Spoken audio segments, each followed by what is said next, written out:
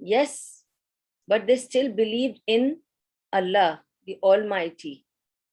They did not have any problem in that, but they felt they have no direct connection with Allah subhanahu wa ta'ala, with the Creator, with the Khaliq and the Malik. They thought to reach the Khaliq and the Malik, they need all these people. Ibrahim alayhi salam, Ismail alayhi salam, and all the other mujassamat that they were holding in Kaaba.